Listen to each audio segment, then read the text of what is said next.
ኢትዮጵያ ውስጥ የመንግስት የስራ ኃላፊዎች፣ ምሁራን፣ የኩባንያ ኦነሮች እና ኩባንያ የሚያስተዳድሩ ሰዎች ወይም በጥቅሉ የሁላችን የወል የሆነ አንድ ባህል አለ። አዲስ ነገር ሲመጣ እንወቀውም አንወቀው ማራከስ፣ መሸሽ፣ አለመጋፈጥ ማንኛውም ጉዳይ ሲመጣ ነው። ሪፎርም በሚመለከት አንዳንድ ኢኮኖሚ እናቃለን የሚሉ ሰዎች ሲናገሩ ሰማ በጣም ይገርመኝ ነበር። በወቅቱ አጠቃላይ ኢትዮጵያ ተሳስራ ተቆላልፋ እያዩ በየት በኩል ፈተን ያን ኢኮኖሚ እንዘርጋው ሳይሆን ያ ጉዳይ አያስፈልግም የሚሉበት መንገድ ያሳሳቢ ነበር። ለምሳሌ ኤአይ እንውሰድ። ሁላችንም እንደምናውቀው የዛሬ 100 ዓመት ገደማ ሰዎች በጋማ ከብት ወይም በጋሪ ወይም በሰዓት 10 እና 15 ኪሎ ሜትር የሚጓዝ መኪና ይገለገሉ ነበር። ዛሬ በሰዓት 200 መኪና ሹፌር የማያስፈልገው በጣም ፈጣን በጣም ምቹ መኪናዎች አሉ። እድገት አለ ማለት ነው። አውሮፕላን ብንወስድ ልክ እንደዚሁ የሚታይ እድገት አለ።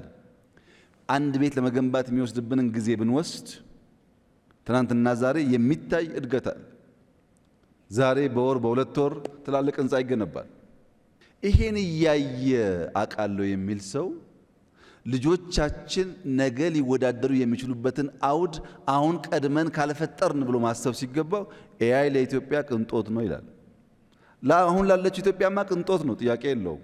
ለልጆቻችን ግን የመመገቢያ የመኖሪያ ሰርቫይቭ የማድረጊያ አውድ ነው።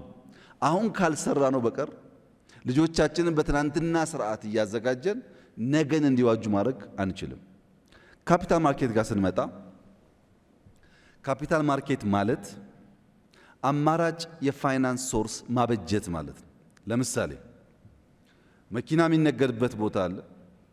እኔ ገንዘብ አለኝ፣ ሄጄ ብር ከፍዬ ወረቀት ሰጥቼ መኪና ወስዳለሁ። ይሄ የሚታወቅ ገበያ ነው። ሽንኩርትም ልብስም እንደዚሁ። ራሱ ገንዘብ ግን ገበያ ላይ የሚመጣበት አውድ አልነበረም። ገንዘብ እንደ መኪና፣ ገንዘብ እንደ ልብስ ገበያ ላይ ውሎ ገንዘብ ፈላጊ ሰዎች ሊገዙ የሚችሉበትን ነገር የሚያመቻች ነገር ኢትዮጵያ ውስጥ አልነበረም። ምን ማለት ነው? አንድ ሐሳብ ኖሮኝ እኔ 100 ብር ለዚያ ሐሳብ መነሻ ኢንቨስትመንት የሚሆን ቢሆን እኔ ያለኝ 5 ብር ነው። አንድ አጎቴ ጋር ሄዳለሁ፣ ሐሳቡን አጋራዋለሁ። የሚያስፈልገኝ 100 ነው፣ ያለኝ 5 ነው ስለው ልጄ እኔ ያለኝ የሚጨምርልህ 3 ብቻ ነው፣ 3 ብር ነው ያለኝ ይላል። አክስቴ ጋር ጓደኛዬ ጋር ስዞር ከቆየው በኋላ 21 ብር አግኝቻለሁ። ሰዎች አግዘውኝ ሐሳብ አለኝ፣ 21 ብር አለኝ። 79 ግን የለም። በዚህ ምክንያት የኔም ሐሳብ የደጋፊዎቼም ፍላጎት ይመክናል ማለት ነው። ካፒታል ገበያ ምንድነው የሚያደርገው? አንድ ኢንትረስቲንግ ባህሪው ክራውድ ፈንዲንግ ነው። ክራውድ ፈንዲንግ ማለት አንድ ሐሳብ ይዤ ገንዘብ ለመግዛት ስወጣ 10 ብር ያለውም 20 ብር ያለውም 50 ብር ያለውም እዛ አውድ ላይ ገንዘብ ስለሚያስቀምጥ አጎቴና አክስቴን ሳላስቸግር ባጠረ ጊዜ ለኔ ሐሳብ መነሻ ኢንቨስትመንት የሚሆነው 100 ብር አገኛለሁ ማለት ነው። እነዚያ አበዳሪዎች ለማን እንደሚሰጡ ባለማወቅ ስጋት ውስጥ እንዳይገቡ፣ ተበዳሪውም ገንዘብ ከየት አገኛለሁ ብሎ እንዳይሰጋ በእነዚህ መካከል መተማመን የሚፈጥር ተቋም ማለት ነው። ይህንን ተቋም ኢትዮጵያ እስካሁን ለመፍጠር አለመድፈሯ ያሳፍራል። ምክንያቱም ብዙ ሀገራት አላቸው። ኢትዮጵያ እነማን እንደምትከተል አላቅም። ምዕራቡ አለው፣ ምስራቁ አለው። አፍሪካ ውስጥ ሻል ያሉ ኢኮኖሚ ያላቸው ሀገራት አሉ። ምናልባት የቆሙ ሀገራት እንቅስቃሴ የለባቸው መንግስት ይሁኑ መንግስት አይሁኑ የማይታወቅባቸው ሀገራት እንደዚህ አይነት ነገር ላይሞክሩ ይችላሉ። የየትኛው ክለብ አባል ነው እየሆን ያለነው ነው ጉዳዩ። አሁን ለምሳሌ የወደፊቱ ሳይሆን የትናንትናው የኤክስ ከነማ ስሙን ከጠራው እንዳላስቀይም ብዬ ነው። የኤክስ ከነማ ክለብና አርሴናል ቢጫወቱ የማን ደጋፊ ነው የምትሆነው?